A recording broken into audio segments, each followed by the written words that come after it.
सत्य में प्रवेश करे,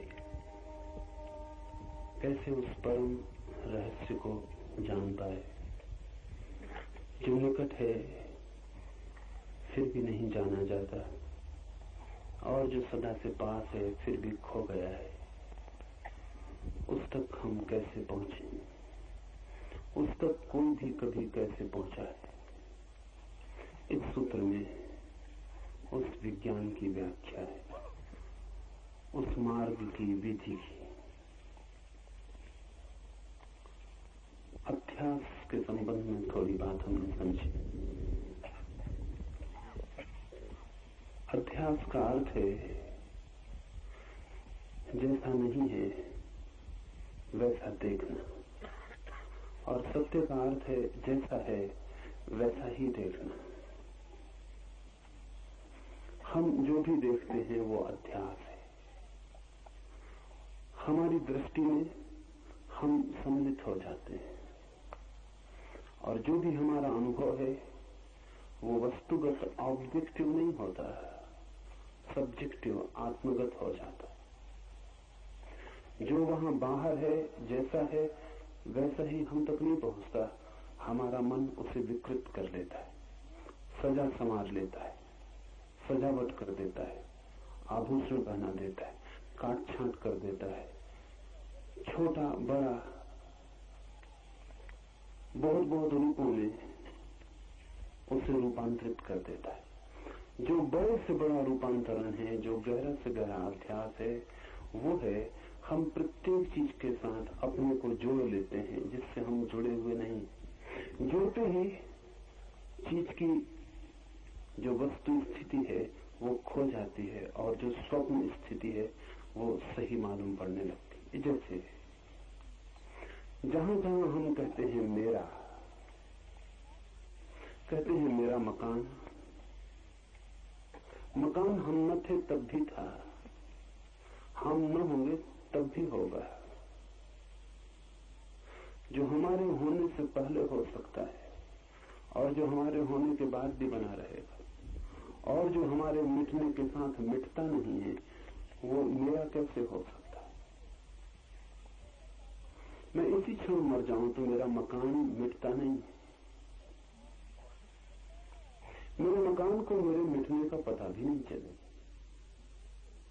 तो मुझसे जोड़ ही क्या है मेरे मकान का, संबंध क्या है।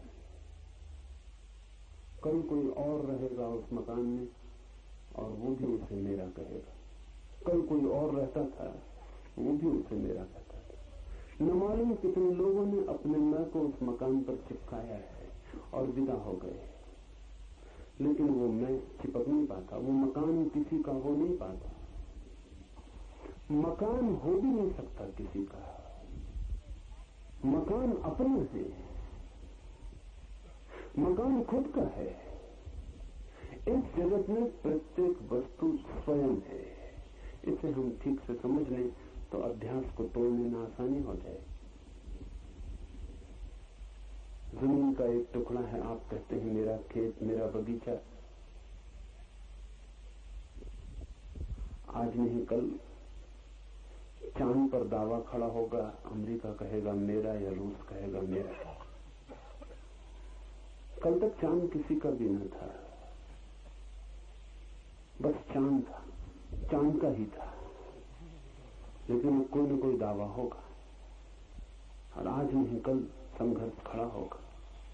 अभी सूरज सिर्फ सूरज का है, कल उस पर भी दावा हो सकता है। आदमी जहां भी पैर रखता है वही अपने मैं की छाप लगा देता है। प्रकृति उसकी छाप को मानती नहीं, लेकिन दूसरे आदमियों को मानना पड़ता है, अन्यथा संघर्ष खड़ा होता है। और वो दूसरे लोग भी इसलिए मानते हैं उस छाप को कि वे भी वैसी छाप लगाना चाहते हैं। तो मकान किसी का हो जाता है, जमीन किसी की हो जाती है। और हमारी इतनी आतुरता क्यों होती है कि हम इस मैं की छाप को कहीं लगा दें। आतुरता इसलिए होती है कि जितनी जगह हम ये छाप लगा देते हैं, हस्ताक्षर कर देते हैं, उतना ही जितना हमारा मेरे का विस्तार बड़ा हो जाता है, उतना ही बड़ा मैं हमारे भीतर हो जाता है। मैं उतना ही बड़ा होगा जितनी चीजों पर उसकी छाप लगी है। तो अगर कोई आदमी कहता है कि 1 एकड़ जमीन मेरी, तो निश्चित ही उसके पास उतना बड़ा मैं कैसे होगा। दूसरा आदमी कहता है 1000 एकड़ जमीन मेरी। मेरे के विस्तार के साथ मैं बड़ा होता मालूम पड़ता है, मेरे का विस्तार कम होता है तो मैं छोटा कम होता है। तो मैं की एक एक ईंट मेरे से निर्मित होती है। तो जितना ज्यादा मैं कह सकूं मेरा,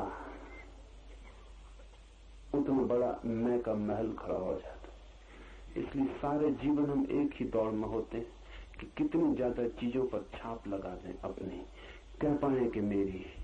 इस छाप लगाने में चीजों पे छाप लग भी जाती और हम छाप लगाते लगाते विदा हो जाते, और जिसे हमने कहा था मेरा, उस पर कोई और छाप लगाना शुरू कर देता है। वस्तुएं अपनी है, किसी की भी नहीं। उपयोग उनका हो भी सकता है, मालकियत नहीं हो सकती। मालकियत भ्रम है। और उपयोग जब हम करते हैं तब अनुग्रह का भाव होना चाहिए, क्योंकि जो हमारा नहीं है उसका हम उपयोग कर रहे हैं। लेकिन जब हम कहते हैं मेरा, तो अनुग्रह का भाव भी चला जाता है और मेरे का एक जगत निर्मित हो जाता है। उसमें धन है, पद है, प्रतिष्ठा है, शिक्षा है, सब सम्मिलित है। और यही सम्मिलित हो तो भी आश्चर्य नहीं, जिन चीजों का मैं से कोई भी संबंध नहीं होता वे भी सम्मिलित हो जाती हैं। हम कहते हैं मेरा धर्म, मेरा ईश्वर, मेरा देवता, मेरा मंदिर, जिनसे कि मैं का कोई भी संबंध नहीं हो सकता। और अगर हो तो फिर इस जगत से छुटकारे का कोई उपाय नहीं। क्योंकि अगर धर्म भी मेरा और तेरा हो सके और ईश्वर भी मेरा और तेरा हो सके, तब तो बड़ी कठिनाई है। फिर तो इस मेरे के बाहर जाने का मार्ग कहां मिलेगा। ईश्वर भी इसके भीतर आ जाता हो तो फिर बाहर जाने के लिए कोई जगह भी नहीं बचती। लेकिन हम मेरे की छाप मंदिर और मस्जिद पे भी लगा देते, हम ईश्वर पे भी लगा देते। आदमी जहां भी जाता है वहां मेरे को लेकर पहुंच जाता है। और इसके अनुसांगिक हिस्से समझ लें। मैं बड़ा होता है मेरे से, लेकिन जितना मेरे का फैलाव होता है उतना दुख भी बढ़ जाता है। अकेला नहीं बड़ा होता तब भी कोई कठिनाई न थी। मैं की बढ़ती दुख की भी बढ़ती है, क्योंकि मैं है एक घाव, और जितना बड़ा मैं होता है उतनी आप चोट के लिए खुले हो जाते, उतनी बड़ी जगह हो जाती है जिस पर चोट की जा सकती है। जैसे कि बड़ा घाव हो तो उस पर दिन भर चोट लगे, कहीं से भी उठे बैठे और चोट लगे। घाव है बड़ा, जगह है बड़ी, कुछ भी इशारा चोट बन जाता है।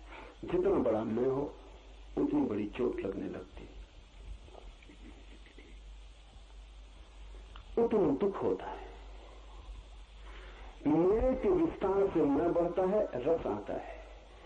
मैं बढ़ता है, दुख भी बढ़ता है। इधर लगता है सुख बढ़ रहा है, उधर साथ साथ दुख भी बढ़ता जाता है। जितना हम सुख बढ़ाते हैं उतना दुख बढ़ता चला जाता है। और इन दोनों के बीच में एक अध्यास, एक भ्रम चल रहा है।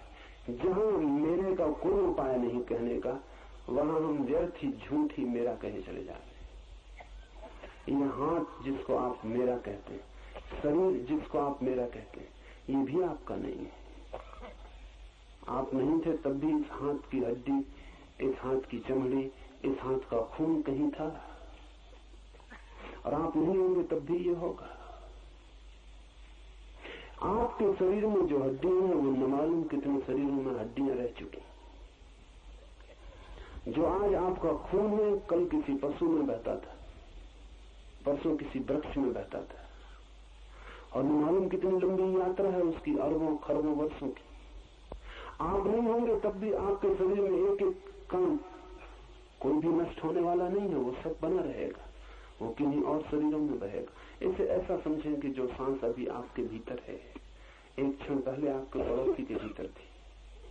जो आपके पास में बैठा है उसने जो सांस छोड़ दी है वो अब आपकी सांस हो गई है। क्षण भर पहले वो कहता था मेरी सांस, क्षण भर बाद उसकी नहीं रही, किसी और की हो गई है। और आप दूसरा भी कह न पाएगा, मेरी सांस की दूसरे की हो जाएगी। जिंदगी प्रतिपल किसी का दावा स्वीकार नहीं करती, बही चली जाती और हम दावे ठोकते चले जाते। ये दावे का जो भ्रम है, ये मनुष्य का गहरे से गहरा अध्यास है।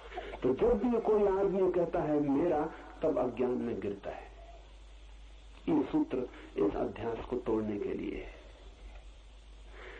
जमीन तो मेरी है ही नहीं, मकान तो मेरा है ही नहीं, धन तो मेरा है ही नहीं, शरीर भी मेरा नहीं। आपका जो शरीर है वो आपके माँ और पिता के अणुओं से बना, वो आपके पहले थे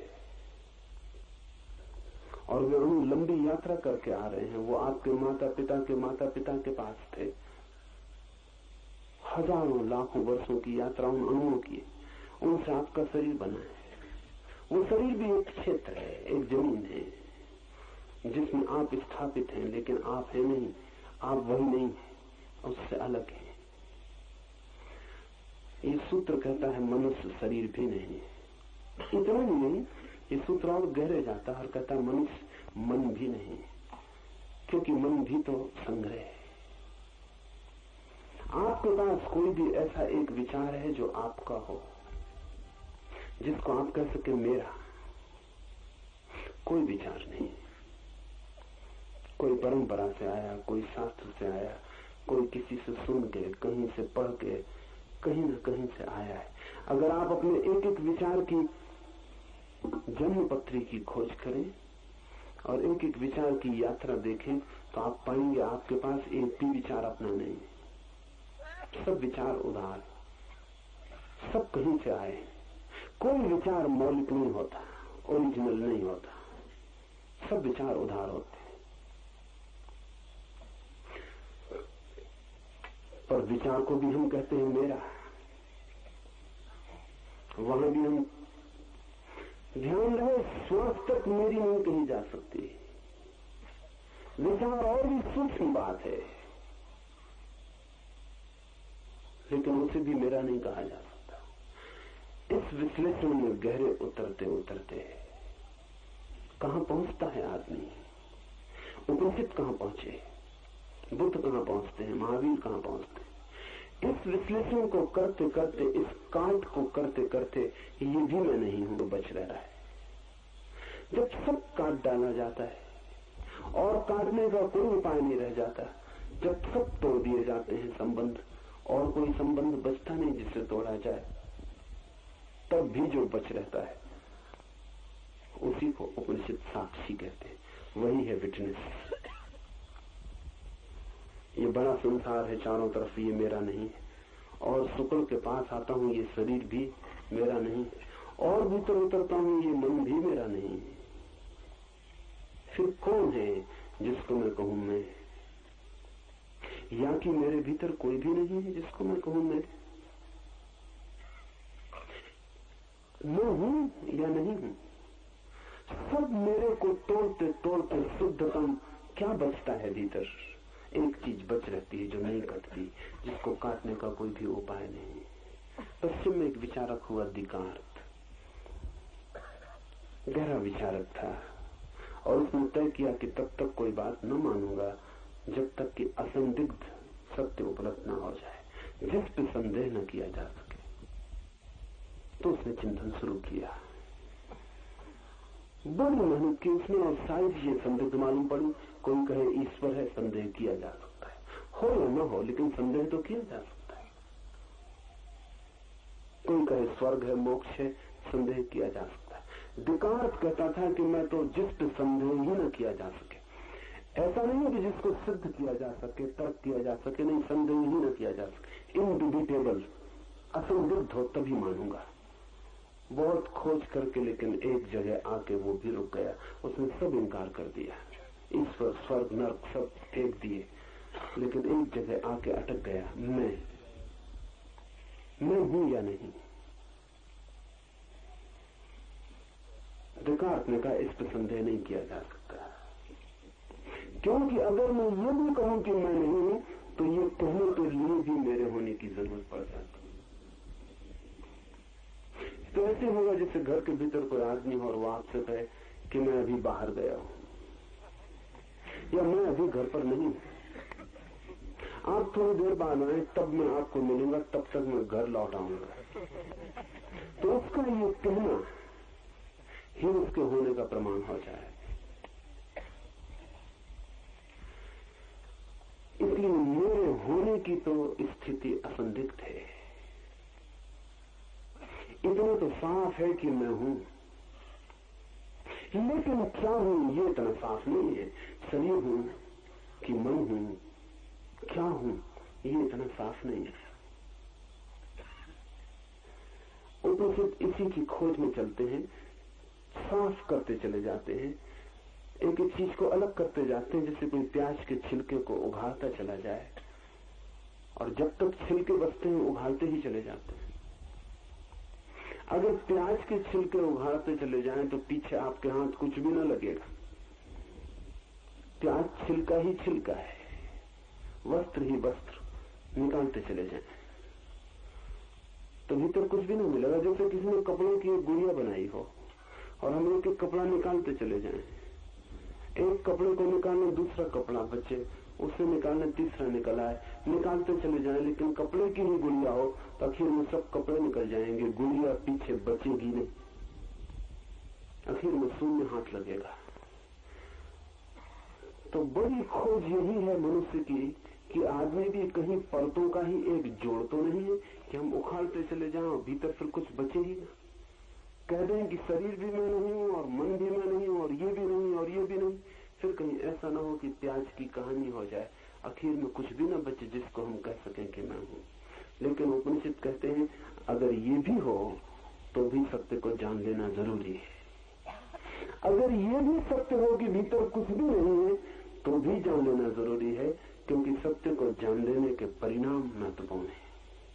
लेकिन खोज करने पर अंततः पता चलता है कि नहीं, वस्तुओं का जोड़ ही नहीं है आदमी, मात्र परत और परत और परत ही नहीं है, परतों के भीतर भी कुछ है जो परतों से भिन्न है। लेकिन उसका पता तभी चलता है जब हम सब परतों को उखाड़ के भीतर पहुंचे। उस तत्व का नाम उपनिषद कहते हैं साक्षी। ये बड़ा कीमती शब्द है और बड़ा मूल्यवान, और पूरब का सारा चिंतन, सारी मनीषा, सारी प्रतिभा इस एक छोटे से शब्द में निहित हो गई है। इससे महत्वपूर्ण शब्द पूरब ने दूसरा दुनिया को नहीं दिया है, साक्षी। साक्षी का मतलब क्या है? साक्षी का मतलब है देखने वाला, गवाह। मैं शरीर नहीं हूं ऐसा किसको अनुभव होता है? मैं मन नहीं हूं ऐसा किसको अनुभव होता है? ऐसा कौन इनकार करता चला जाता है कि मैं ये नहीं हूं, मैं ये नहीं हूं, मैं ये नहीं। एक तत्व है हमारे भीतर दर्शन का, दृष्टि का, दृष्टा का, देखने का। हम देख रहे हैं, हम जांच रहे हैं। वो जो देख रहा है वही है साक्षी। जो दिखाई पड़ रहा है वही है जगत। जो देख रहा है वही हूं मैं, और जो दिखाई पड़ रहा है वही है जगत। अध्यास का अर्थ है कि जो देख रहा है वो भूल से ये समझ लेता है कि जो दिखाई पड़ रहा है वो मैं हूं। ये अध्यास है। एक हीरा मेरे हाथ में रखा है, उसे मैं देख रहा हूं।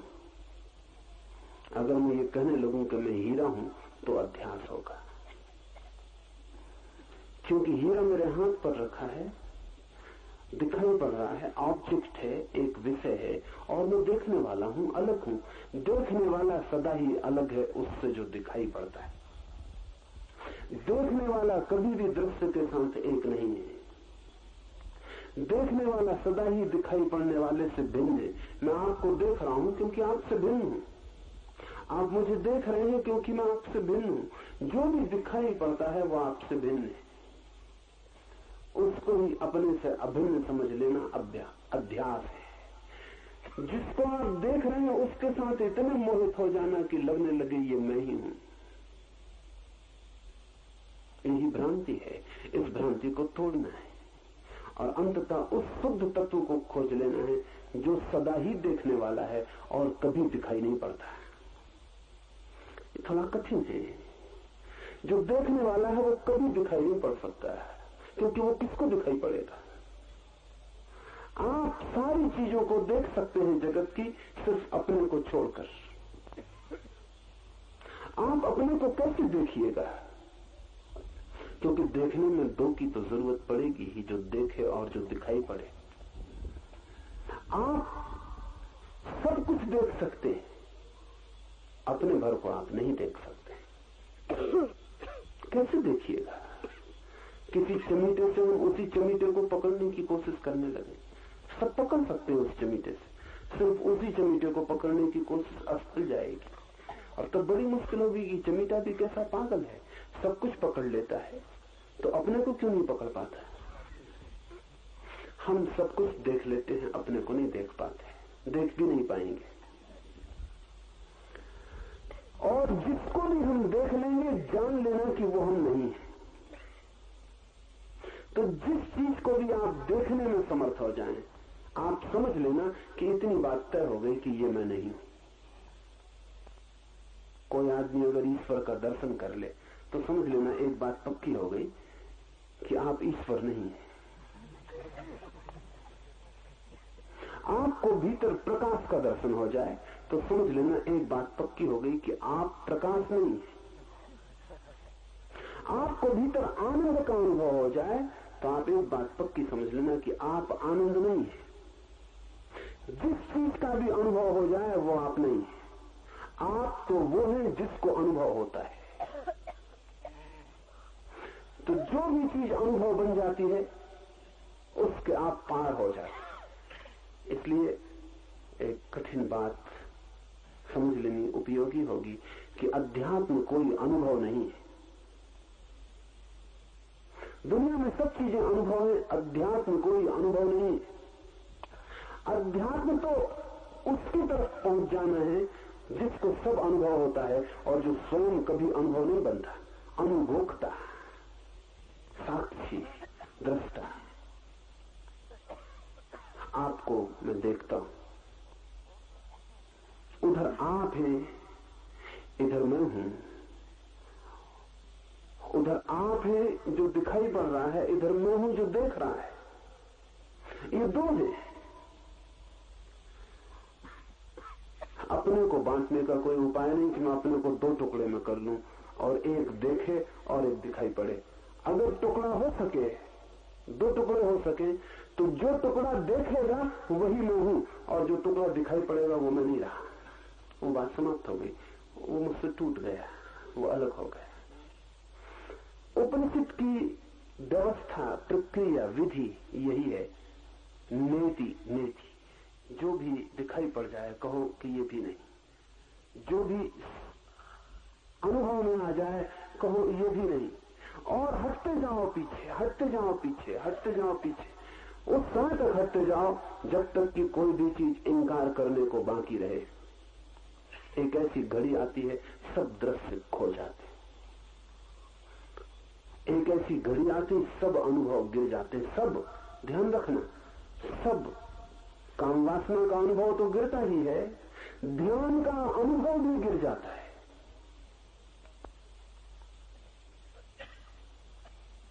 संसार के राग द्वेष के अनुभव तो गिर ही जाते हैं। आनंद, समाधि, इनके भी अनुभव गिर जाते। बस रहता है खालिस देखने वाला, कुछ भी दिखाई नहीं पड़ता, शून्य हो जाता है चारों तरफ, रह जाता है केवल देखने वाला और चारों तरफ रह जाता है खाली आकाश। बीच में खड़ा रह जाता है दृष्टा, उसे कुछ भी दिखाई नहीं पड़ता क्योंकि उसने सब इंकार कर दिया। जो भी दिखाई पड़ता था हटा दिया मार्ग से। अब उसे कुछ भी अनुभव नहीं होता, हटा दिए सब अनुभव। अब बच रहा अकेला जिसको अनुभव होता था। जब कोई भी अनुभव नहीं होता और कोई दर्शन नहीं होता, कोई दिखाई नहीं पड़ता और कोई विषय नहीं रह जाता, और जब साक्षी अकेला रह जाता है, तब कठिनाई है भाषा में कहने की कि क्या होता है, क्योंकि हमारे पास अनुभव के सिवाय कोई शब्द नहीं। इसलिए इसे हम कहते हैं आत्मा अनुभव, लेकिन अनुभव शब्द ठीक नहीं है। हम कहते हैं चेतना का अनुभव या ब्रह्म अनुभव, लेकिन ये सब कोई भी शब्द ठीक नहीं है, क्योंकि अनुभव उसी दुनिया का शब्द है जिसको हमने तोड़ डाला। अनुभव उस द्वैत की दुनिया में अर्थ रखता है जहां दूसरा भी था। यहां कोई अर्थ नहीं रखता, यहां सिर्फ अनुभोक्ता बचा, साक्षी बचा। इस साक्षी की तलाश ही अध्यात्म है। ध्यान देना, ईश्वर की तलाश अध्यात्म नहीं।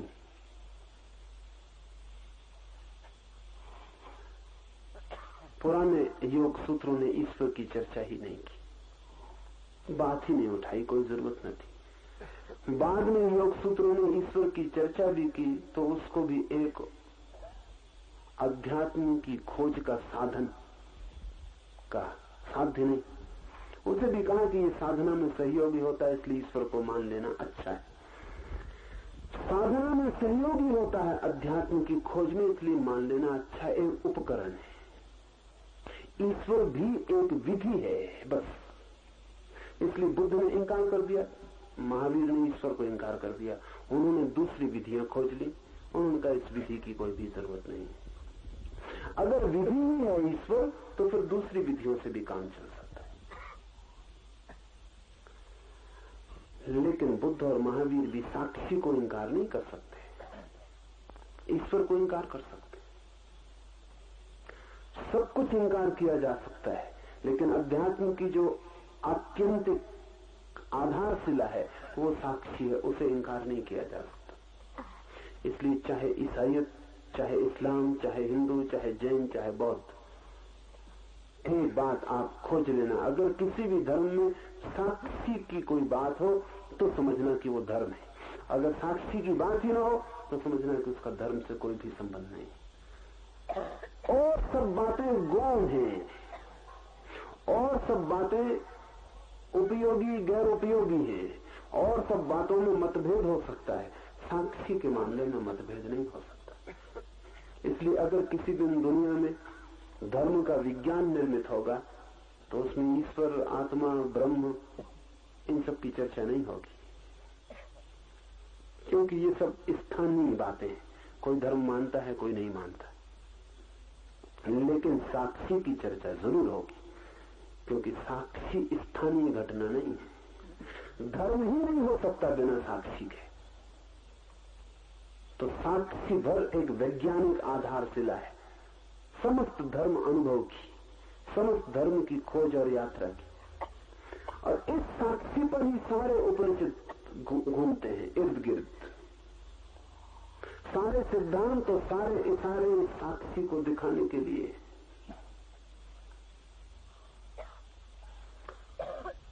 थोड़ा हम समझने की कोशिश करें, क्योंकि शब्द से तो समझ में आ जाता है कि साक्षी का क्या मतलब है, लेकिन साधना में बड़ी जटिल बात है। हमारा जो मन है वो एक तीर की तरह है, जिसमें एक तरफ फल लगा हुआ है तीर का। तीर को आपने देखा, तीर दो तरफ नहीं चल सकता। अगर आप तीर को चला दें तो एक ही तरफ जाएगा, या कि आप सोचते हैं दो तरफ भी जा सकता। तीर के दो तरफ जाने का कोई भी उपाय नहीं।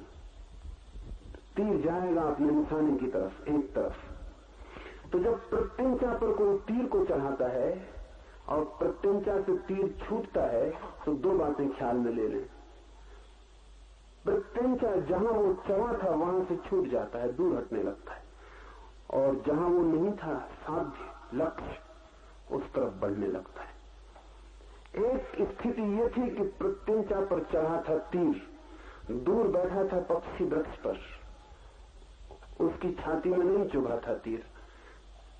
तीर था प्रत्यंचा पर, पक्षी पर नहीं था। फिर छूटा तीर, प्रत्यंचा से दूर होने लगा और पक्षी के पास होने लगा। फिर एक स्थिति आएगी, पक्षी की छाती में चुभ गया, प्रत्यंचा खाली रह गई और तीर पक्षी की छाती में हो गया। ध्यान पूरे समय हम यही कर रहे हैं कि जब भी हमारे ध्यान का तीर छूटता है तो हमारी प्रत्यंचा से खाली हो जाता है भीतर से, और जिसकी तरफ जाता है उस पर जाकर टिक जाता है। कोई चेहरा आपको सुंदर लगा, तीर छूट गया ध्यान का। भीतर नहीं है अब तीर, अब ध्यान भीतर नहीं है, अब ध्यान भागा और दौड़ा और सुंदर चेहरे से जाके लग गया। सड़क पर हीरा पड़ा है, तीर छूट गया प्रत्यंचा से, अब ध्यान भीतर नहीं, अब ध्यान भागा दौड़ा और जाके चुप गया हीरे की छाती में। अब ध्यान हीरे में है, अब आप में नहीं है, या ध्यान अब कहीं और है। तो आपके सब ध्यान के तीर कहीं कहीं कहीं कहीं जाके छिद गए। आपके पास भीतर कोई ध्यान नहीं, हमेशा बाहर जा रहा है। तीर तो एक तरफा ही हो सकते हैं, लेकिन ध्यान दो तरफा हो सकता है, और वही हो जाए तो साक्षी का अनुभव होता है। ध्यान का तीर दो तरफा हो सकता है, उसमें दो फल हो सकते हैं। और जब आपका ध्यान किसी की तरफ जाए तो आप अगर इतना कर पाए तो आपको साक्षी का अनुभव किसी न किसी दिन हो जाएगा। जब आपका ध्यान किसी पर जाए, रास्ते से गुजरी कोई सुंदर युवती, कोई सुंदर युवक, आपका ध्यान अटक गया, तब आप अपने को बिल्कुल भूल गए, यहां भीतर ध्यान न रहा। अब आप होश में नहीं, अब आप बेहोश, क्योंकि आपका होश तो किसी और के पास चला गया। अब आपका होश तो उसकी छाया बन गया, अब आप होश में नहीं। अगर आप ये काम कर सकें कि कोई आपको सुंदर दिखाई पड़ा, ध्यान उस पर गया, उस समय इस पर भी भीतर ध्यान जाए, जहां से प्रत्यंचा से तीर छूट रहा है, उसकी तरफ भी हम एक साथ ही अगर देख पाए, जहां से ध्यान जा रहा है वो स्रोत, और जिसकी तरफ ध्यान जा रहा है वो लक्ष्य, अगर दोनों हमारे ध्यान में एक साथ आ जाएं, तो आपको पहली दफा पता चलेगा कि साक्षी का क्या अर्थ है। कहां से ध्यान जा रहा है, उस स्रोत का अनुभव होना चाहिए। कहां से ध्यान पैदा हो रहा है, वृक्ष हमें दिखाई पड़ता है, शाखाएं दिखाई पड़ती हैं, फूल पत्ते दिखाई पड़ते हैं, फल लग जाते हैं वो दिखाई पड़ते हैं, जड़ें हमें नहीं दिखाई पड़ती, जड़ें अंधेरे में छिपी हैं, लेकिन वहीं से वृक्ष रस ले रहा है। आपका ध्यान फैलता है चारों तरफ, जगत का बड़ा वृक्ष निर्मित हो जाता है, लेकिन जहां से ध्यान निकलता है, जिस स्रोत से, जिस चैतन्य के सागर से निकलता है, उस तरफ का कोई भी पता नहीं। उन जड़ों का भी बोध साथ साथ होने लगे, एक साथ आपको दोनों बात दिखाई पड़ने लगे। इससे ऐसा समझे मैं बोल रहा हूं तो आपका ध्यान मेरे बोलने पर लगा है, इसको दोहरा तीर बना लें। ये दोहरा तीर अभी इसी वक्त भी बन सकता है। जब मैं बोल रहा हूं तो आप केवल मैं जो बोल रहा हूं वही न सुने, आपको ये भी स्मरण रहे कि मैं सुन रहा हूं। बोलने वाला कोई और है, वो बोल रहा है, मैं सुनने वाला हूं, मैं सुन रहा हूं। अगर आप एक क्षण को भी अभी यही ये दोनों बातें एक साथ कर ले, सुने भी और सुनने वाले का स्मरण भी, रिमेम्बरिंग भी भीतर बनी रहे कि मैं सुन भी रहा हूं, शब्द दोहराने की जरूरत नहीं। अगर आप कहें कि मैं सुन रहा हूं तो उतनी देर में आप सुन ना पाएंगे, जो मैंने कहा वो चूक जाएगा। भीतर शब्द बनाने की जरूरत नहीं कि मैं सुन रहा हूं, मैं सुन रहा हूं। अगर आपने ऐसा किया तो उतनी देर आप बहरे हो जाएंगे। उस सेकंड आप अपनी भीतर की आवाज सुन लेंगे कि मैं सुन रहा हूं, लेकिन जो मैं बोल रहा हूं यहां से वो आपको सुनाई नहीं पड़ेगा। मैं जो बोल रहा हूं वो सुनाई पड़ता रहे, और साथ ही आपको ये भी स्मरण हो जाए, शब्दों में नहीं, ये भी आपकी प्रतीति साफ हो जाए कि इधर सुनने वाला भी बैठा है, इधर सुनने वाला है, उधर बोलने वाला है। ये दोनों एक साथ आपकी चेतना में झलक जाए, तत्क्षण आपको साक्षी का अनुभव हो जाएगा कि साक्षी क्या है। साक्षी वो है जो इन दोनों को देख रहा है। और थोड़ा भीतर प्रवेश करें। आप सुन रहे हैं, मैं बोल रहा हूं, साक्षी वो है जो दोनों का अनुभव कर रहा है कि बोला जा रहा है, सुना जा रहा है। जब आपकी चेतना का तीर दौड़ा हो जाता है तो तत्क्षण आप तीसरे बिंदु पर खड़े हो जाते हैं। मैंने बोला, ये एक बिंदु हुआ। साधारणतः आपका ध्यान इसी पे लगा रहता है। आपने सुना भी, आप सुनने वाले हैं, ऐसा भी आपको प्रतीति हुई, एहसास हुआ, अनुभव हुआ, ये दूसरा बिंदु हो गया। ये दूसरा बिंदु पाना बहुत कठिन है। अगर ये दूसरा बिंदु आपको मिल जाए तो तीसरा बिंदु पाना बहुत सरल है। वो तीसरा बिंदु ये है कि बोलने वाला है आ, सुनने वाला है बा, फिर आप कौन है भीतर जो कि दोनों को अनुभव कर रहे हैं, बोलने वाले को भी और सुनने वाले को भी। आप तीसरे हो गए, द थर्ड पॉइंट। वो जो तीसरा बिंदु है वही साक्षी है। इस तीसरे के पार नहीं जाया जा सकता। ये तीसरा आखिरी बिंदु है और ये है त्रिकोण जीवन का। दो बिंदु, विषय और विषय, और तीसरा बिंदु दोनों का साक्षी, दोनों को अनुभव करने वाला, दोनों को भी देख लेने वाला, दोनों का भी गवाह। इस सूत्र को हम समझें। अपने को बुद्धि और उसकी वृत्ति का साक्षी जानकर वह मैं ही हूं ऐसी वृत्ति द्वारा सब पदार्थों के ऊपर से आत्मबुद्धि का त्याग करता है। खोजी, इस सत्य का अन्वेषक, मुमुक्षु ऐसा अनुभव करके कि मैं सदा साक्षी हूं, कभी करता नहीं, सदा साक्षी हूं, कभी भोगता नहीं, समस्त चीजों के ऊपर से अपनी वासना का, अस्मिता का, मेरेपन का भाव छोड़ देता है, हटता जाता है भीतर उस बिंदु तक जिसके आगे हटने का फिर और कोई उपाय नहीं।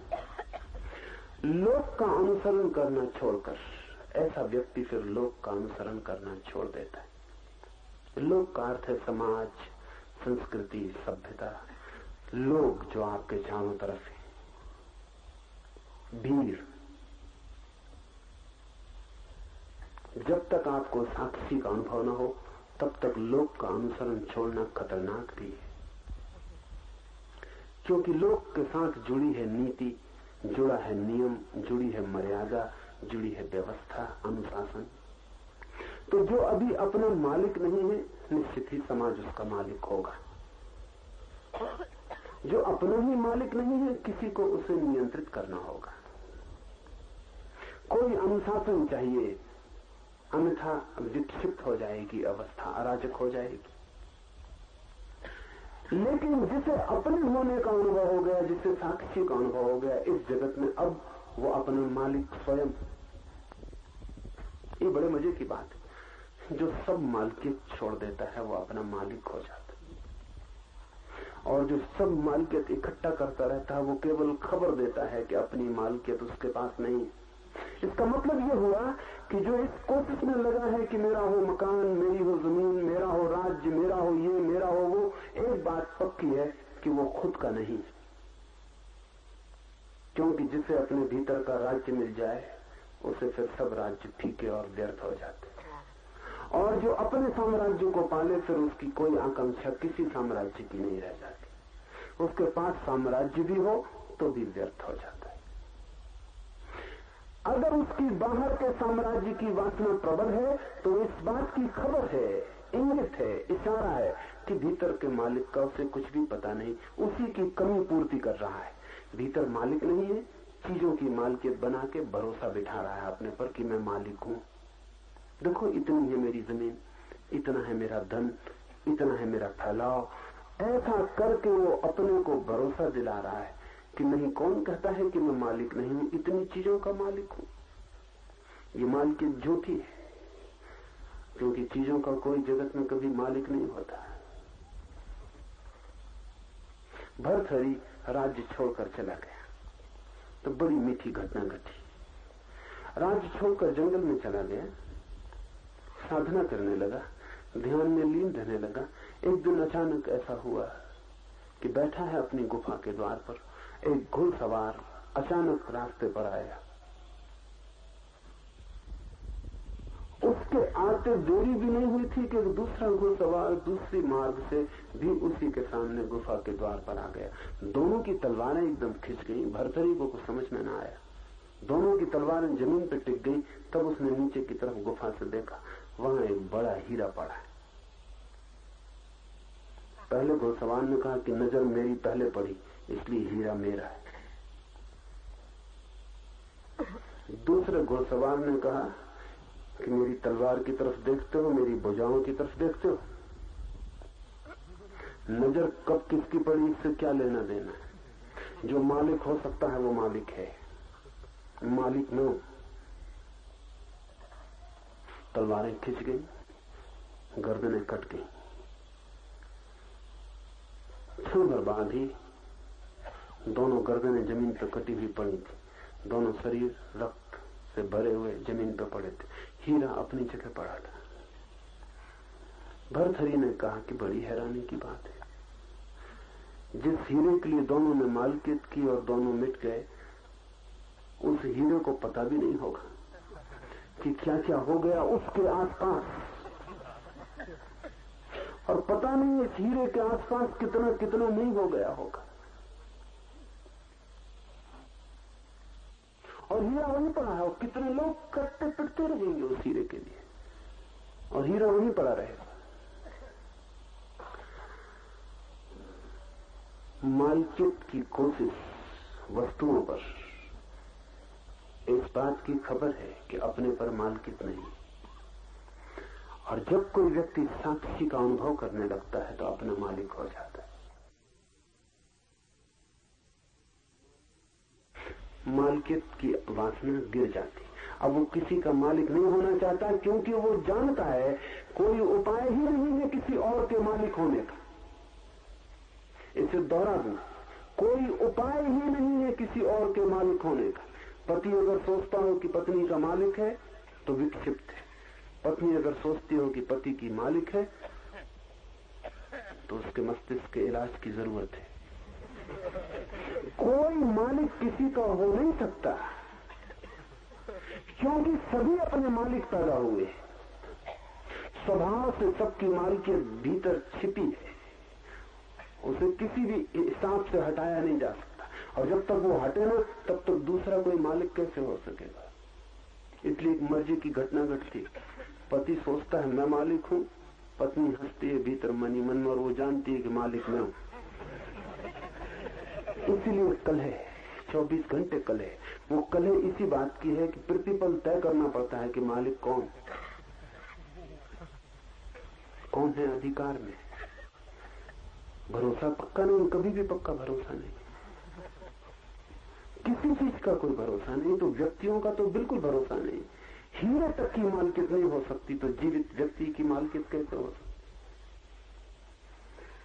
साक्षी जिसको अनुभव हुआ वो सब मालकियत छोड़ देता है, क्योंकि अपना मालिक हो जाता है। जो मालकियत हो सकती है वो उसकी हो जाती, जो नहीं हो सकती उस पागलपन में वो नहीं पड़ता। ऐसी अवस्था में वो लोक की चिंता छोड़ देता है, क्योंकि अब कोई नियंत्रण उसके ऊपर नहीं, अपना नियंता है। अब अपने पैर से ही यात्रा कर सकता है, अब अपने ही प्रकाश में चल सकता है। अब किसी उधार प्रकाश की कोई भी जरूरत नहीं। लोक का अनुसरण करना छोड़कर वो देह का अनुसरण करना भी छोड़ देता है, दूसरों का अनुसरण तो छोड़ ही देता है। जैसे ही साक्षी की प्रतीति गहरी होती, वो देह की गुलामी भी छोड़ देता है। फिर देह उससे नहीं कहती कि ऐसा करो तो वो करे, उससे जो करना होता है वही करता है, और देह छाया की तरह उसके पीछे चलती। अभी आपकी देह छाया की तरह नहीं चलती, आप छाया की तरह देह के पीछे चलते। देह कहती ऐसा करो, वैसा आपको करना पड़ता है। देह कहती ऐसा मत करो, वैसा आपको रोकना पड़ता है। देह मालिक है, उसके इशारे आपको चलाते हैं। होगी ही, क्योंकि जो अपना मालिक नहीं है, समाज उसका मालिक होगा और प्रकृति उसकी मालिक होगी। समाज है हमारे चारों तरफ फैला हुआ मनुष्यों का समूह, और देह है हमारी पृथ्वी से प्रकृति से जुड़ी हुई। जो अपना मालिक हुआ वो लोगों के समूह के व्यवस्था से भी मुक्त हो जाता है और प्रकृति की व्यवस्था से भी। फिर देह उसे नहीं बताती कि ऐसा करो, फिर वही चलता है और देह उसका अनुसरण करती। देह के अनुसरण करने की घटना बड़ी मूल्यवान है। हमें तो ख्याल में भी नहीं आ सकता कि देह कैसे अनुसरण कर सकती है। हम सोच भी नहीं सकते जब देह को भूख लगेगी तो महावीर को भी तभी भूख लगेगी ना जब देह को भूख लगेगी, और जब देह कहेगी कि भूख लगी तभी तो महावीर भोजन की तलाश पे निकलेंगे भिक्षा के लिए। देह कैसे पीछा करेगी? क्या महावीर कह देंगे कि ठीक, अब मुझे भूख लगी तो देह को भूख लग जाएगी? क्या मतलब देह के अनुसरण का? गहरा कीमिया है। निश्चित ही महावीर जब तक राजी न हो तब तक देह को भूख नहीं लगेगी। नहीं लगने का क्या मतलब है? देह को क्या होता है, देह को क्या प्रतीतियां होती हैं, ये महावीर जब सुनने को राजी होंगे तभी देह बता पाएगी। इसलिए महावीर तय करते हैं कि मैं 1 महीना उपवास करूंगा। आप तय करें कि मैं आज उपवास करूंगा, तो आप 24 घंटे भोजन करेंगे। मन ही मन में भोजन चलेगा, क्योंकि देह कहेगी मालिक कौन है, मुझसे बिना पूछे। उपवास तो ठीक है, तो देह 24 घंटे खबर देगी भूख भूख भूख, और आपकी पूरी चेतना भूख से आच्छादित हो जाएगी। ऐसे भूखे रहने में ज्यादा देह दिक्कत नहीं देगी। अगर एक दिन भोजन न करे तो देह इतना परेशान न करेगी। सुबह से तय कर ले, ये बड़े मजे की बात है। अगर आप रोज 1 बजे भोजन करते हैं तो सुबह से 1 बजे तक तो भोजन करते ही नहीं है। रोज 1 बजे भोजन करते हैं, कल सुबह 6 बजे उठ के तय कर लें कि आज उपवास करेंगे। सुबह 6 बजे से भोजन शुरू हो जाए। 1 बजे तक तो रुकना चाहिए था देह को कम से कम, लेकिन देह को इशारा मिल गया कि आप मालकियत करने की कोशिश कर सकते। देह सुबह से उपद्रव शुरू कर देगी। 1 बजना तो बहुत दूर का मामला है। कभी ऐसा न होता था 1 बजे भूख लगती थी, आज सुबह 6 बजे से शुरू हो जाए। देह की मालकियत पुरानी, हजारों हजारों जन्मों की, और जिसकी भी मालकियत हो, कोई अपनी मालकियत इतनी आसानी से नहीं छोड़ता। महावीर कहते हैं महीने भर उपवास करूंगा, तो महीने भर के लिए देह चुप हो जाती, कोई खबर नहीं देती। देह अनुसरण करती, इसका अर्थ ये देह कोई खबर नहीं देती। महीने भर के बाद ही देह खबर देगी कि भूख लगी कि नहीं लगी। महीने भर तक देह चुप होगी। मगर इसका क्या मतलब है? कि अभ्यास करने से ऐसा हो जाएगा कि रोज रोज अभ्यास करते रहें, जैसा कोई व्यायाम करता है ऐसा रोज रोज अभ्यास करते रहें उपवास का, तो धीरे धीरे आदत हो जाएगी। इस गलती में मत पड़ना। अभ्यास और आदत का सवाल नहीं, साक्षी के अनुभव का सवाल है। अगर साक्षी का अनुभव होगा तो देह महीना नहीं, अगर साल भर के लिए भी महावीर कह दे तो देह चाहे सूख जाए, मर जाए, समाप्त हो जाए, लेकिन महावीर को खबर पहुंचाने की जरूरत नहीं होगी, हिम्मत नहीं होगी कि महावीर को खबर पहुंचाए कि भूख लगी है। ये काम देह का नहीं है कि वो खबर पहुंचाए। ये तो एक दफा तय करने की बात है कि मालिक कौन है।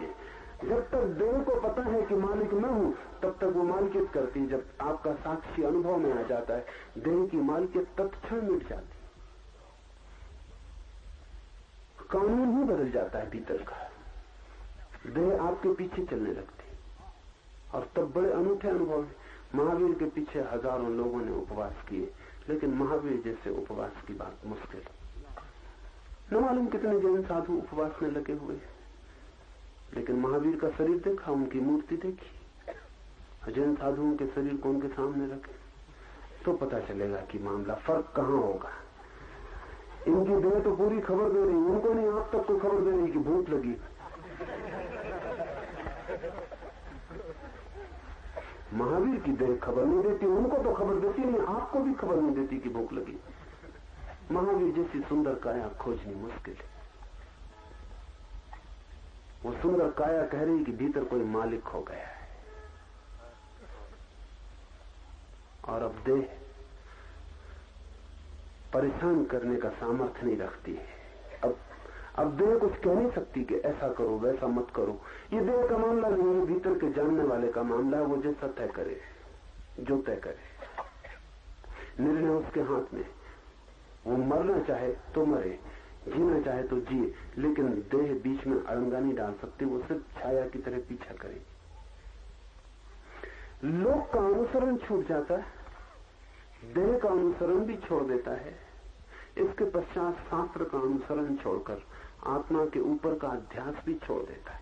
ऐसे छोड़ता चला जाता है। लोक को, देह को, शास्त्र का अनुसरण छोड़ देता है। जिसको साक्षी का अनुभव हुआ उसके लिए शास्त्र व्यर्थ हो जाता। ये जरा जटिल मामला है। इसे हम उल्टा भी कह सकते हैं कि जिससे साक्षी का अनुभव हुआ उसके लिए शास्त्र सार्थक हो जाते। ऐसा भी कह सकते हैं कि जिसको साक्षी का अनुभव हुआ उसके लिए शास्त्र व्यर्थ हो जाते। और इन दोनों का मतलब एक है। इनका मतलब एक इसलिए है कि जब तक आपको साक्षी का अनुभव नहीं हुआ तब तक आपके लिए कोई भी शास्त्र सार्थक नहीं है। आप कंठस्थ कर ले सकते हैं, आपको पूरा वेद कंठस्थ हो सकता है, लेकिन सार्थक नहीं है, क्योंकि अर्थ शब्द में नहीं होता, अर्थ अनुभव में होता है। आपको खुद का कोई अनुभव नहीं। आप तोते की तरह रटते रह सकते हैं कि साक्षी साक्षी साक्षी। जब आप रट रहे हैं तब भी कोई साक्षी भीतर नहीं है जो इसको सुन रहा हो। शास्त्र तब तक व्यर्थ है जब तक आपको अपना अनुभव नहीं हुआ। लेकिन तभी तक सार्थक मालूम पड़ता है जब तक आपको अपना अनुभव नहीं हुआ। जिस दिन आपको अपना अनुभव हो जाता है तब आप स्वयं ही शास्त्र हो जाते हैं। जब आप अपने स्वयं ही शास्त्र हो गए तो अब शास्त्र की क्या सार्थकता। तो शास्त्र जिस दिन सार्थक होता है उसी दिन व्यर्थ हो जाता है। जान लिया आपने ही वो जो शास्त्र जमाते हैं, अब शास्त्र का क्या मूल्य। पहुंच गए मंजिल पर, हो गई यात्रा, तो वो जो नक्शा ढोए रखते थे अब तक, उसका अब क्या अर्थ। उसको फेंक दे सकते। उस नक्शे को अब क्या करिएगा।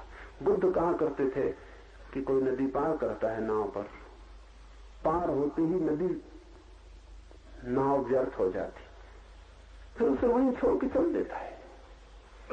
लेकिन बुद्ध कहते थे एक दफा 4 गंवारों ने भी नदी पार की, तो पार कर ली उन्होंने, फिर उतर के नाव अपने सिर पर रख ली।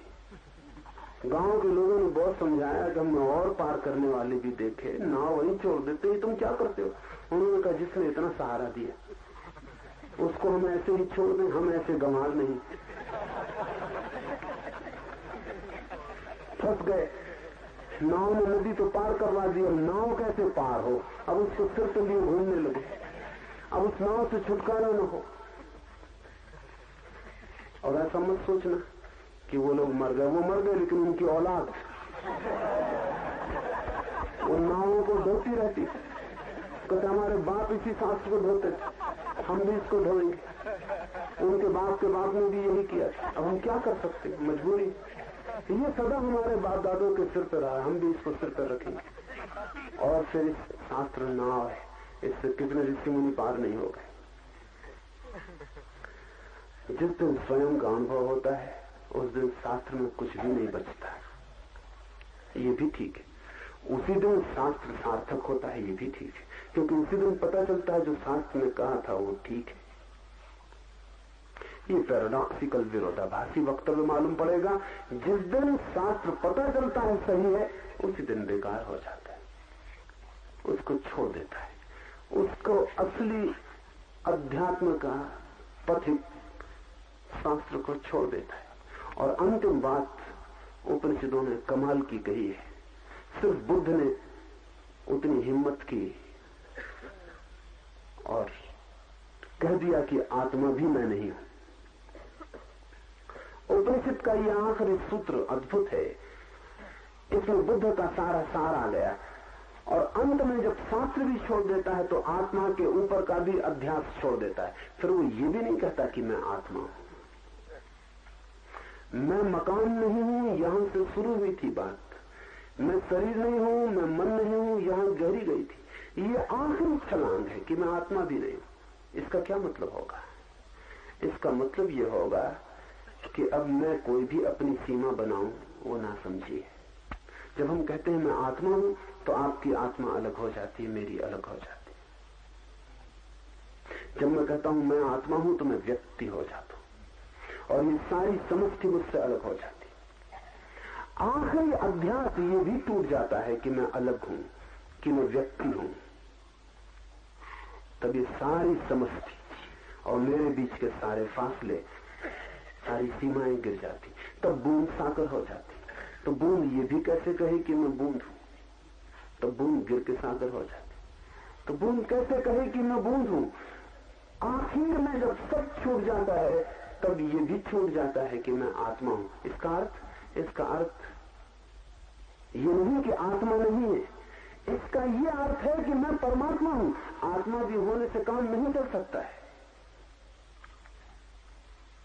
ये घोषणा बड़ी कठिन है, और ये घोषणा जब भी की जाती तब कठिनाई खड़ी हो जाती। अल-हिल्लाज मंसूर ने कहा मुसलमानों से कि मैं परमात्मा हूं, उन्होंने फौरन उसे सूली दे दी कि कैसी कुफ्र की बात करते हो, पाप की बात करते हो, तुम और परमात्मा। कितने ही ऊंचे हो जाओ, सिद्ध से सिद्ध हो जाओ, लेकिन कोई परमात्मा नहीं हो सकता, क्योंकि परमात्मा होने का मतलब है आखिरी बात। आदमी मिट्टी से पैदा हुआ, इतनी ऊंची उड़ान ये नहीं होगा। तो मंसूर को उन्होंने काट डाला, और जब मंसूर काटा जा रहा था तब भी मंसूर हंस रहा था। किसी आदमी ने भीड़ में से पूछा कि तुम क्यों हंस रहे हो?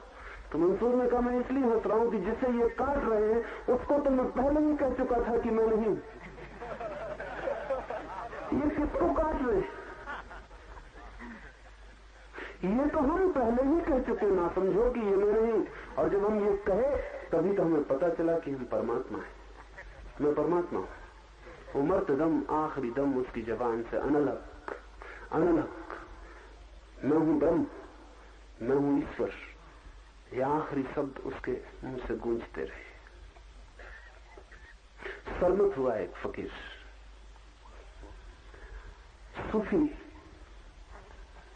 सरमत को बड़े आदर से देखते हैं, और आदमी भी 2-4-10 इन्हीं गिने आदमियों में एक हुआ जमीन पर। औरंगजेब के पास शिकायत पहुंची है सरमत की कि वो जरा अजीब सी बातें कहने लगा है।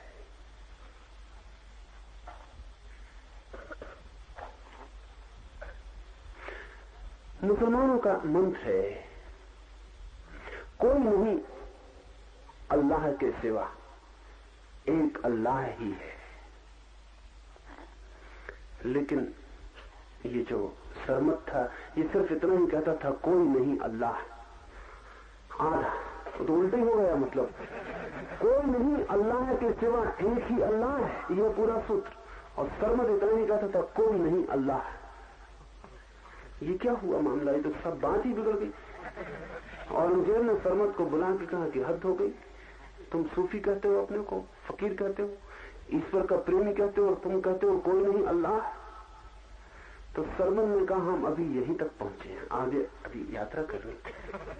आप पूरा सूत्र कहते हैं कोई नहीं अल्लाह के सिवा, एक ही अल्लाह है, अभी हम वहां तक नहीं पहुंचे, बढ़ने दो, धीरे धीरे शायद पहुंच जाए। बाकी जहां तक हम पहुंचे वहीं तक हम बोलते, और झूठ हम न बोलेंगे।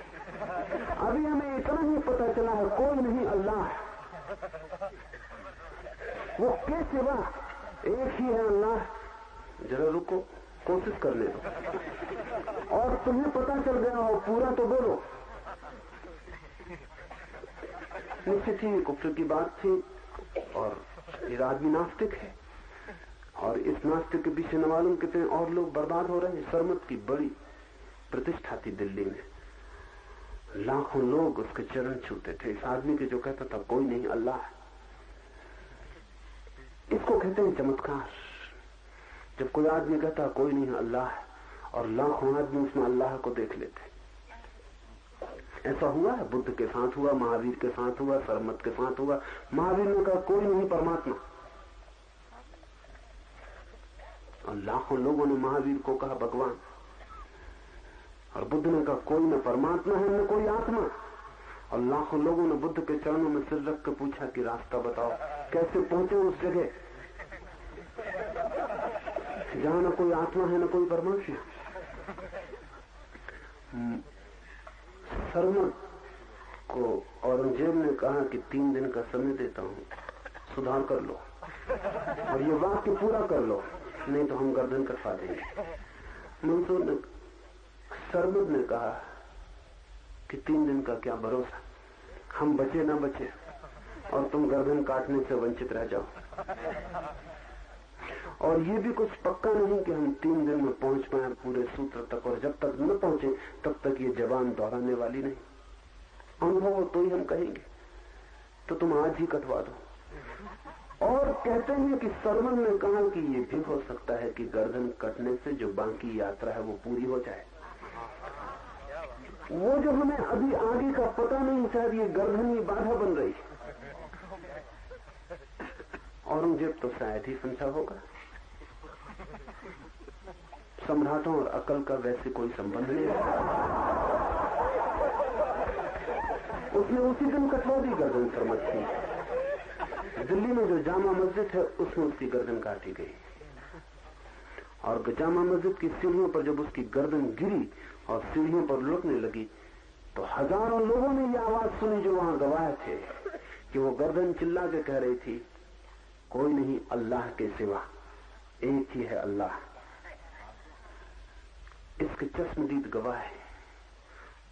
लाखों लोगों ने सामने सुनी ये आवाज। औरंगजेब बहुत पछताया, लेकिन तब तो कोई उपाय न था। सरमद के शिष्यों से उसने पूछा तो वो हंस रहे थे और वो कह रहे थे, सरमद कहता था कि जब तक मैं बचा हूं थोड़ा भी, तब तक आगे की बात कैसे हो सकती। अल्लाह तो उस दिन होगा जिस दिन मैं न रहूंगा, तो ये गर्दन थोड़ी बाधा है, ये कट जाए। औरंगजेब की बड़ी कृपा है, कटवा देता है। ऐसे तो हम भी काट लेते, लेकिन वक्त लगता है। वो जल्दी किए दे रहा है। आदमी जब मिटता है पूरा तो ये भी नहीं कहता कि आत्मा है, तब आखिरी अध्यास भी गिर जाता है। जब तक आपको पता ना चल जाए कि आप परमात्मा हो, तब तक जानना अध्यास बाकी है, ब्रह्म बाकी। जब तक यही अनुभव न हो जाए कि मैं ही ब्रह्म हूं, तब तक समझना कि अभी अज्ञान बाकी है, और उसे काटते ही चले जाना। लोक से छूट जाना, देह से छूट जाना, शास्त्र से छूट जाना, और फिर अपने से भी, और फिर स्वयं से भी छूट जाना। अपने में ही स्थित होकर युक्ति, श्रवण और स्वानुभव के द्वारा अपने को ही सबका आत्मरूप जानकर योगी का मन नाश होता है। मन दब तो जाता है, कठिनाई पड़ती दबाने में भी, छिप तो जाता है, छिपाना भी मुश्किल है मामला, लेकिन नाश, मनोनाश आखिरी बात है। आपका मन शांत भी हो जाए तो कल फिर अशांत हो जाता है, फिर जाग आता है, जाग आता है, बार बार अंकुर फूट जाते हैं, बीज बना ही रहता है। कितना ही ध्यान करें, कितनी ही प्रार्थना, कितना ही प्रभु स्मरण, कितना ही नाम, कभी लगता है सब ठीक और क्षण भर में लगता है सब बिगड़ गया। कभी लगता है आ गई जगह, आ गया मकान, और फिर सब खो जाता है। एक खेल ऐसा मालूम होता है जैसे बच्चे खेलते हैं लूडो का खेल।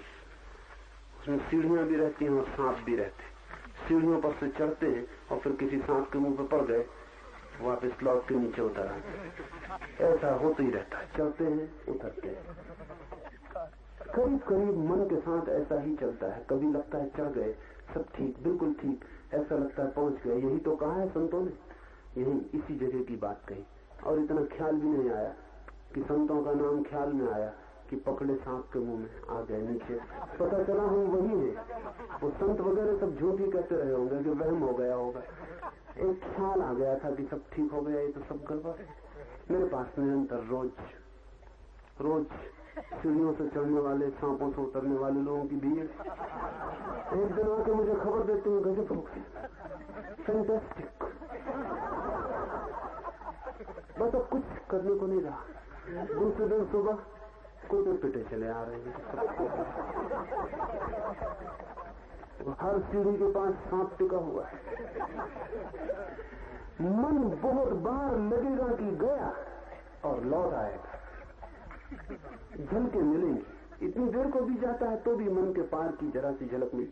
जरा सी देर को भी मन हट जाता है तो जगह खाली हो जाती, उस खाली जगह में से खुला आकाश और आकाश के तारे दिखाई दे जाते, एक खिड़की खुल जाती। लेकिन ज्यादा देर ये नहीं चलता। योगी तो तभी सिद्ध होता है जब मनोनाश हो जाता है। मनोनाश तभी होता है जब ऐसा अनुभव में आ जाए कि मैं आत्मा भी नहीं हूं। जब तक मुझे ऐसा लगता है कि नहीं शरीर नहीं मन, लेकिन आत्मा तो मैं हूं, जब तक मेरे मैं को कोई भी सहारा बाकी है तब तक मेरा मन बीज रूप में बना रहेगा। जब तक मेरे मैं को कोई भी सहारा बाकी है कि आत्मा, तो भी मेरा मन बीज रूप में बना रहेगा।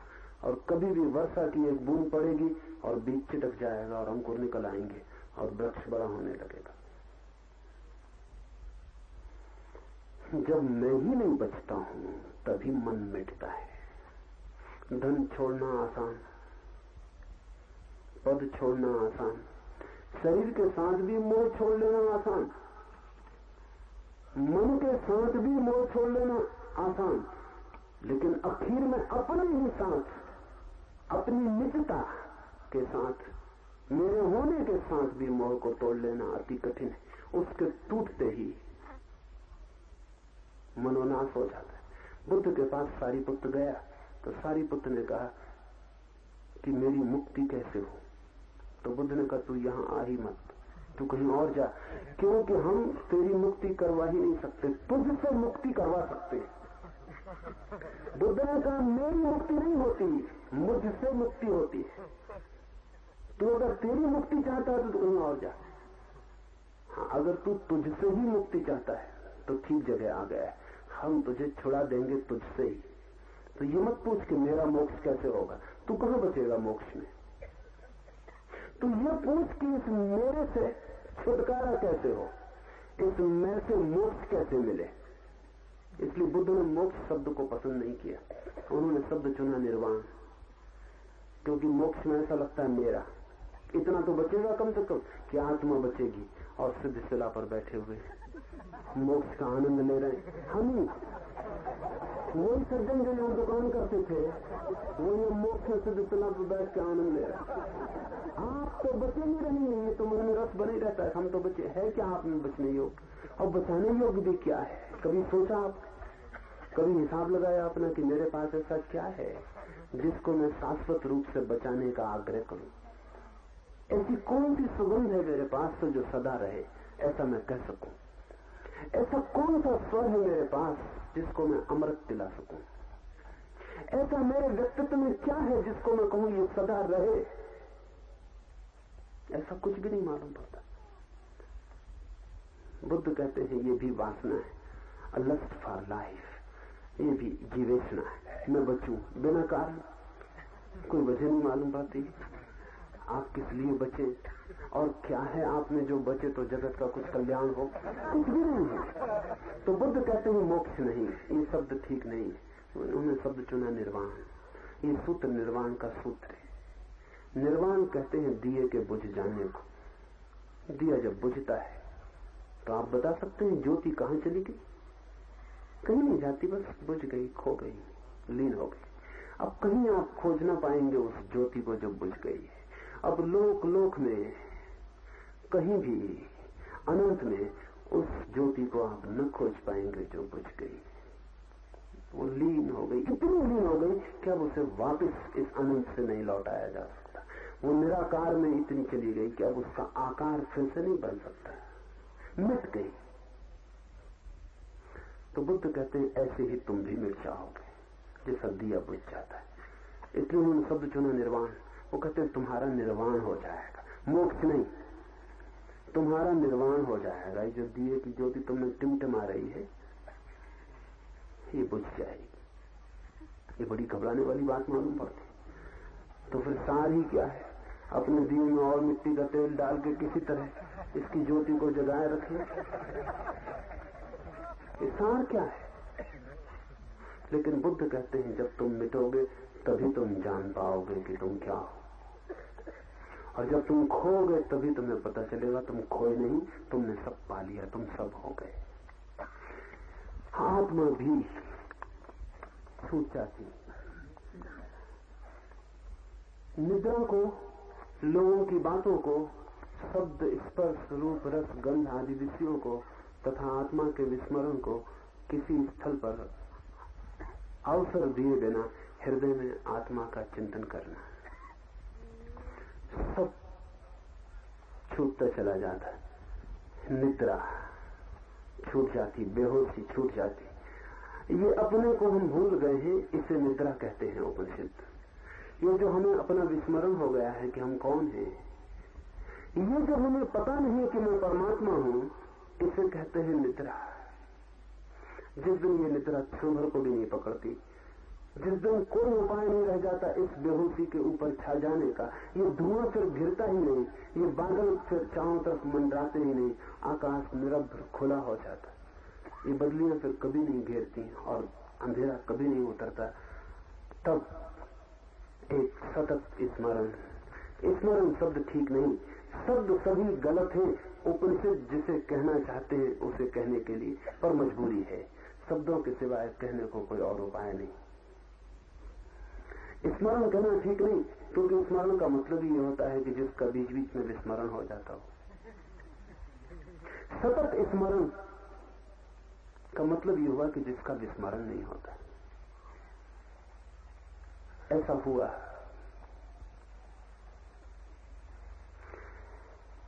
एक तिब्बत में फकीर हुआ नारोपा।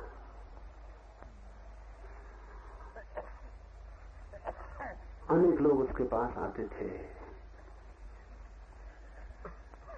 बड़े हैरान होते थे क्योंकि उसकी ख्याति थी कि वो परमात्मा में लीन है, और लोगों ने कभी उसको ईश्वर का नाम स्मरण करते नहीं देखा। कभी भी किसी ने नहीं देखा। तो शिष्य उससे अक्सर पूछते कि लोग तो कहते हैं आप परमात्मा में लीन हो, लेकिन आप कभी स्मरण नहीं करते। तो नारोपा ने कहा है कि स्मरण कैसे करूं, उसका विस्मरण ही नहीं होता। और जिस दिन स्मरण समझूं करूं तो समझना कि नारोपा पतित हो गए। जिस दिन स्मरण करूं पुकारूं ईश्वर, उस दिन समझ लेना कि नारोपा पतित हो गया, ऐसे विस्मरण हो गया, नींद आ गई। आती ही नहीं नींद, स्मरण ही कैसे करूं, उसका विस्मरण ही नहीं होता है। ऐसी अवस्था में वो परम गुह गुहा में प्रवेश होता है जो हम सबके भीतर है।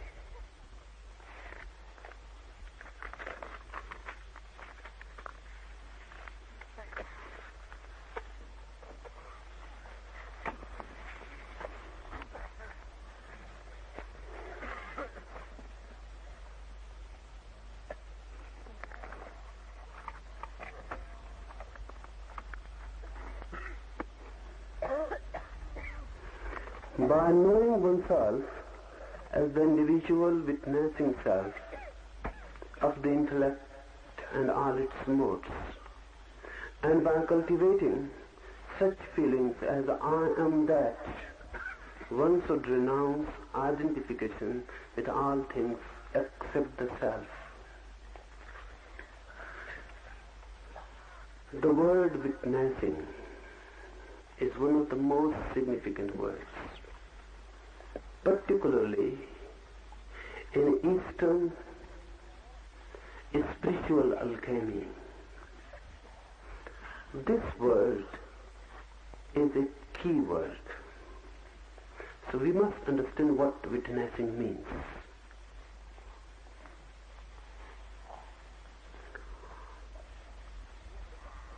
We act, we do something, and the moment we do it, we become the doers. You walk, you become the walker. But there is one more possibility: to remain a witnesser, to remain a witness. Walk, eat, or do whatsoever. Don't be identified with the act. Don't become one with the act. Remain a witness, observer, looking from afar. You are walking. Remain a witness to your own walking. Don't be identified with it. And suddenly, if you can remain in witnessing, you will feel the body is walking, not you. You have never walked. How can you walk? Only the body can walk. You are eating. If you can witness this act, if you can observe the very process of eating, the body eats. You have never eaten. You have always been on fast. The consciousness inside has never eaten anything. How can the consciousness eat? That is impossible. Hunger belongs to the body. The food goes to the body, not to the consciousness. It is a fuel. Your body is a mechanism. It needs fueling constantly, water and food. But you are not your mechanical body. Look at it in this way. You are driving a car. The petrol goes into the car, not into the driver.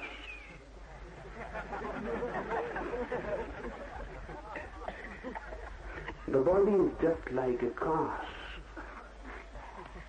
The only difference is this,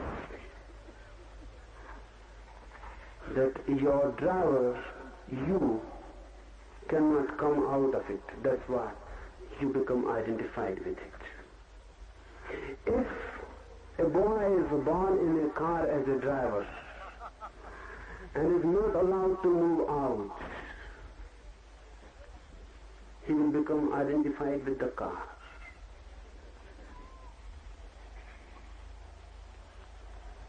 When the car will be hungry, the boy will feel, I am hungry. Body is just a vehicle. You are born in it. And you have never been out of it. That creates the problem. There are ways to be out of it. And once you are out of your body, then you will never be identified with it. One out-of-body experience will make you free of the identification that you are the body. Then you will know you are the driver. And this witnessing is the process of going out of the body. First, one has to destroy the identification. Only then you can move out. You have to destroy the inner clinging with the body, then you can move out. If you go on clinging with the body, you cannot go out of it. And it is not difficult to go out of it. Out-of-body experience is easy. And it is beautiful to have it. It is worth experiencing. Because once you can feel yourself a little bit out, the body becomes different. Then you can never feel yourself as the body. Then you will feel in the body, but never as the body. Witnessing is the method. Whatsoever you are doing, remember, you are not the doer. Here, you are listening. Just now, I am talking. While I am talking, I know I am not talking. I am a witness to my talking. The talking is done by the body, by the mind. It is a mechanical thing. I go on witnessing myself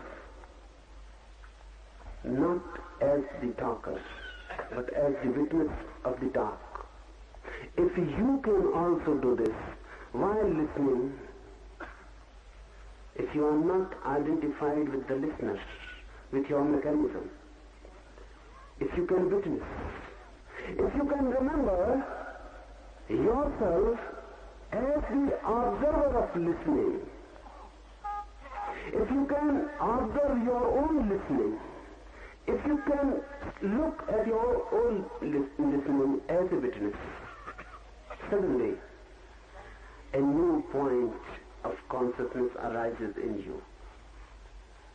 And this point has to be created continuously. Only then this point will become crystallized.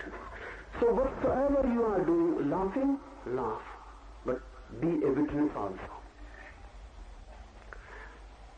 When someone else is laughing, you are a witness. When you are laughing, be a witness to it also. Look at it as if someone else is laughing.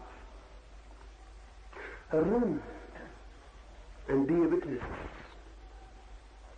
Do anything. Go on witnessing it. Witnessing can continue with your usual day-to-day life. There is no need to ask for time. Whatsoever you are doing, taking a bath, eating, whatsoever, any tribal thing, remember only one thing, that I am not the doer. I am just a witness. This will create in you a new consciousness. That's what it means. Be an actor in life. One man is acting as Ram, another is acting as Raman. They fight on the stage. But they remember, the Rama knows he is not Ram. He is only acting, doing a part. And he remains a witness. He is not identified with what he is doing. If you can take this whole world as a big stage, a big drama, and if you can conceive yourself as acting, then you can become a witnesser. And if you can witness, you have gone beyond. You have transcended. Look at life as a drama. It is. And once you can look at it as a drama, you will feel a different energy arising in you and a different mind being born. That different energy, that different consciousness will help you to go out of the body very easily. And if you can go out of your body, you can go out of the world. Because the world is nothing but a big body. Your body is just part of a big body, the world. If you can go out of this capsule body, you can go out of the cosmic body. Then there is no problem. The process is the same. Once you can jerk yourself out of the body, you have gone out of the world. Then you can come back. But then you will not have to remember that this world is a drama. You will know. That will be the difference. You will know it is a drama. Then you will not have to remember that you are acting and you have to witness. You will act and you will be the witness. While meditating, continue witnessing. Your body is dancing. Don't get identified. You get. And there are two ways of getting identified. When you are dancing, you feel that you are dancing. This is one way. When you are dancing, you feel what others will say if I dance. So you stop. That too is identification. In both the cases, you miss the point. Dance Dance as madly as possible, but still remain witnessing. Still remain constantly aware of the inner center, which is not dancing. Only the body is dancing. There is a method, a Sufi method, known as Darwish dancing. Sufis dance. Their sect, a particular sect of Sufis is known as whirling Darwishes. You might have observed small children whirling, dancing round and round and then getting in a whirl. They get dizzy and their parents will stop them, check them, prevent them. Stop, you will get dizzy. You may even get nausea. But small children often like it very much. And the reason is this, that small children are still not too much in the body. They are entering by and by. Remember this, when a child enters into womb, he has to adjust. The soul has to adjust with the body. It takes 9 months, but still it is not completely adjusted. When the child is born, then by and by the soul adjusts. And small children like whirling. Why? Because when they whirl, they get a deep kick. And in that kick, they again feel themselves beyond the body. And that's a beautiful experience. That's why they like it.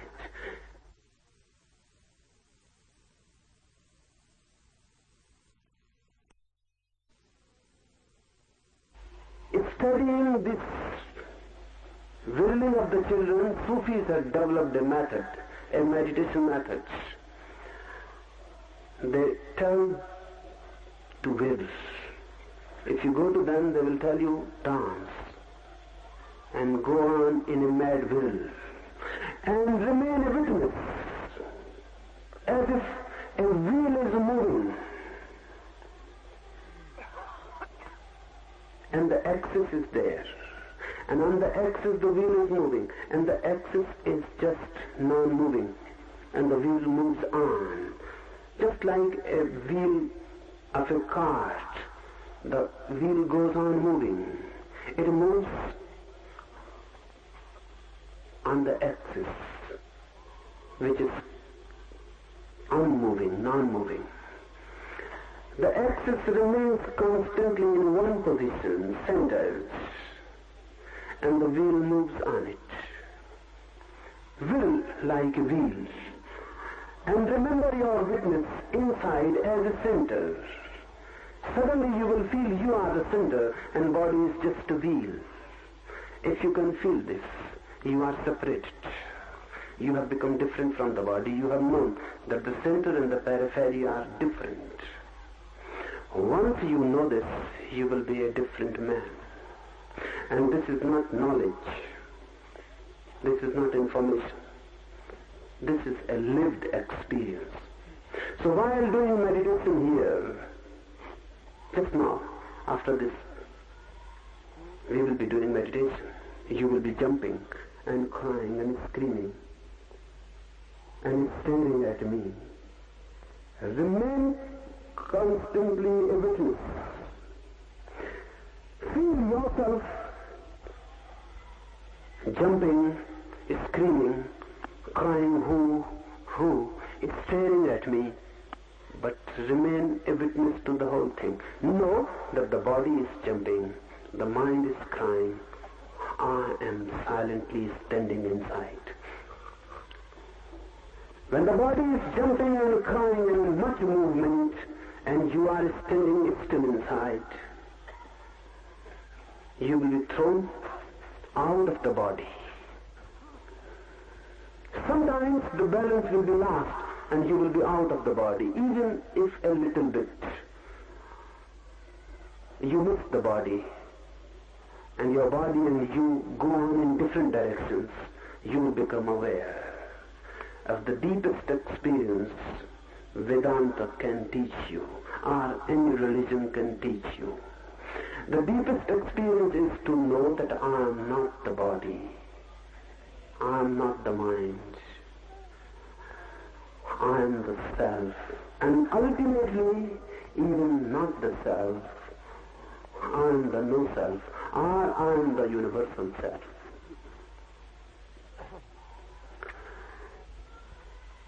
Now we will be doing our last meditation of the day. First, let me explain you. The process is very simple. I will be standing or sitting here. You have to stare at me constantly. Don't veil your eyes. Just stare at me. Go on jumping and crying who. Your both hands will be raised towards the sky. Go on staring at me so that an inner communion is established. And remember yourself as a witness of the whole process. Don't inhibit and don't withhold yourself. Move totally so the wheel moves completely. And with the complete movement of the wheel, you can still inside. इस ध्यान में आपकी आंखें होंगी मेरी तरफ, पलक झपने नहीं है, हाथ दोनों आकाश की तरफ उठे हुए ताकि आकाश से कोई भी शक्ति अवतरित हो तो आप में प्रवेश कर जाए। नाचते कूदते हुए और हू की आवाज करते हुए मेरी तरफ सतत ध्यान रखना है। और एक बात, इस बीच में बोलूंगा नहीं। 30 मिनट तक हम इस प्रयोग को करेंगे, फिर 10 मिनट के लिए बैठ जाएं, लेट जाएं या खड़े रहें, आंख बंद कर लेंगे और शांत 10 मिनट तक मौन भीतर साक्षी बने रहेंगे। इस बीच जब भी मैं आपकी तरफ अपने दोनों हाथ से ऊपर की तरफ इशारा करूंगा तब आप अपनी पूरी शक्ति लगा देना। वो आपके लिए निमंत्रण है, सुझाव कि आप पूरी शक्ति लगा दें। ऐसा मैं बहुत बार हाथ को ऊपर ले जाऊंगा, तब आप बिल्कुल पागल की तरह अपनी पूरी शक्ति को लगा देना और ध्यान रखना भीतर कि आप देख रहे हैं अपने नाचने, कूदने, चिल्लाने, चीखने को, और पूरी तरह चिल्लाना और चीखना और ध्यान भी भीतर बनाए रखना। कभी जब मुझे लगेगा कि आप उस जगह आ गए हैं जहां परमात्मा को भी निमंत्रित किया जा सकता है, तब मैं अपने हाथ उल्टे कर दूंगा और जब मैं हाथ अपने नीचे तरफ लाऊंगा तब आपको अपनी पूरी शक्ति लगा देनी है उछलने, कूदने, चिल्लाने में, लेकिन भीतर का ध्यान जारी रखना है कि भीतर साक्षी आप बने रहें।